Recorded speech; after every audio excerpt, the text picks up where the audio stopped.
All right, so you've set up Google Play Services and a project in the cloud system. So um, in your Android manifest, you should have your key that's set up there, and everything should be connected. All right. The next step is we're going to add some code so we can display the first map, kind of just the test map that loads when you're working with Google Maps. All right. So I'm currently on the main activity.java class, and I'm going to clean some things up here.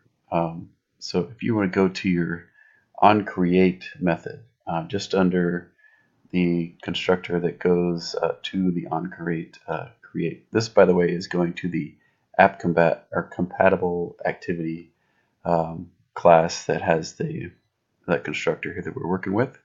And there is some code that has that was included with what we were working with before, and I'm going to go ahead and remove this. Some of this stuff is the button that shows up on the bottom of your screen, so we're not necessarily going to use that, and some of the things from the menu, the toolbar. So right here under the super constructor, keep that, but you have a set content view and um, all the way down through where the snack bar is set up.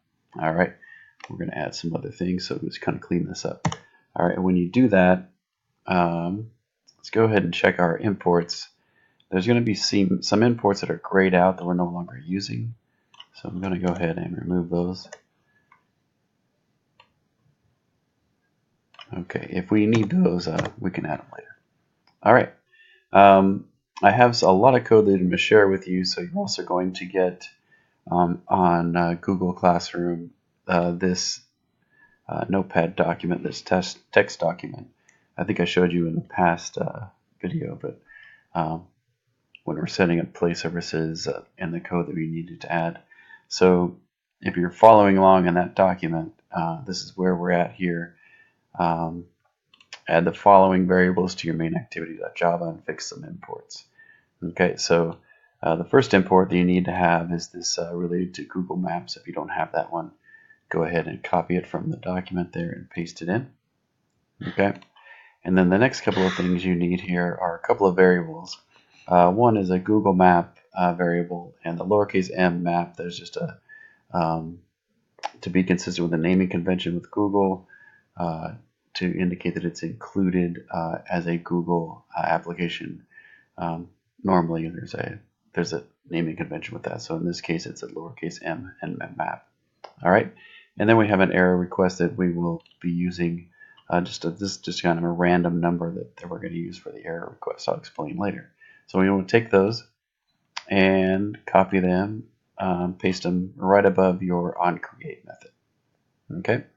All right. Next, inside the onCreate method, we are going to be working with a method that you don't have yet, and I'll explain.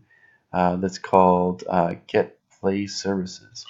And what this method is going to do is we are going to check to see if we have a live connection to Google Play Services. And if we do, this string of code here will give us basically a value that's an integer.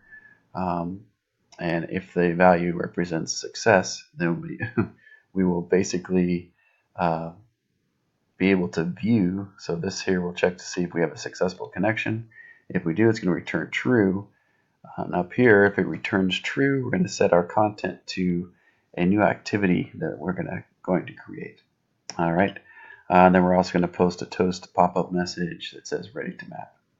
Okay. So this code, a lot of it is given to you, and without going through a lot of explanation here, some of this is most all of these we're accessing the API availability class, which gives us a lot of information to see if that's available. If it's not available, by the way, it's going to use the error request that we have defined, basically, and you'll get a message that says can't connect to your map surface. All right. There's a couple of reasons why this wouldn't be available. One is your key that you copied was incorrect. and the other you might have an error somewhere in the Android manifest, so you can check those settings as I've posted. All right, but the next piece here is go ahead and copy what I have for the check play services that I just explained. This method, you're going to take that, copy it, and paste it underneath your onCreate method. Okay. There is some information here as far as adding these pieces one at a time. What I suggest is you should probably do this before moving on. But later on, we're going to modify this to take the else statement as well. So you can go to the bottom of the text piece if you want to and copy the entire if-else statement. All right. All right, so that's pretty much the information that you need off of these notes to paste into your main activity.java class. So next, we're going to create this map activity. And this is another scene that's going to pop up. And there's a special fragment here for Google Maps. Now you could use Google Map View, but the example I'm going to use, I'm not going to be using that. I'm going to use just a simple fragment. So I'll show you how to kind of set that up if you don't have it. So you want to expand your app folder in the project folder listing, and then go into the res folder.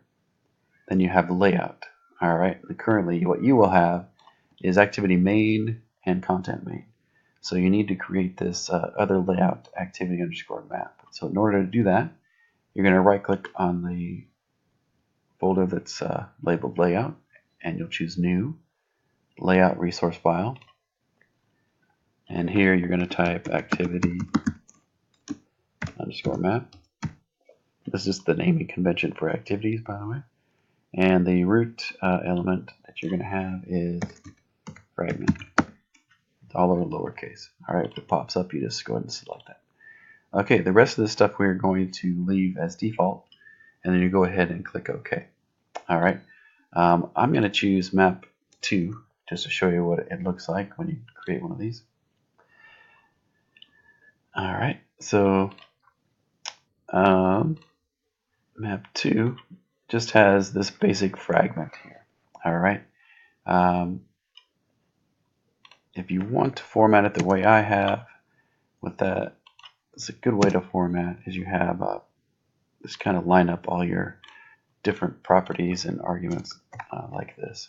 All right, so make some space here, and what you want to do is I've given you the fragment code. You want the ID and the connection to the support map fragments. You're going to copy those things and paste them right above the width and height attributes. Okay, so I'm going to go ahead and delete this because I don't need it. I've already done it, so go ahead and do that. And then here's where you would paste the ID for the map. All right. If you want to check in the design view, by the way, you could click this and you would see in the attributes the IDs listed here. And the width and height is matching the parent means it's going to fill the screen. All right. And then the fragment code here goes to the Google Services Maps section, and support map framework will work with older versions of Android as well as the newer ones. You might see if you added the map viewer that would not be included because the updated version of this is just called map framework. Okay, so with those things set on your activity map, you want to go ahead and save everything. We're not doing anything currently in the main activity. And then we have everything set up here with onCreate. You want to make sure you check that you have all the pieces here from what's listed so far on the notes. And then save and give it a test. So you're just going to play it. And as long as you have the correct key, what should pop up on your screen for your device is actually the map of Africa. And there should be a line that's kind of going right through Africa, and it should be centered on your screen. So if you get that, everything is working out. That's the default map. All right. You can mess with that map by zooming in with your fingers, moving things around, but there's no location services to where you are that are set up yet. So that's kind of one of the next things we're going to be working on. And that's about it for now.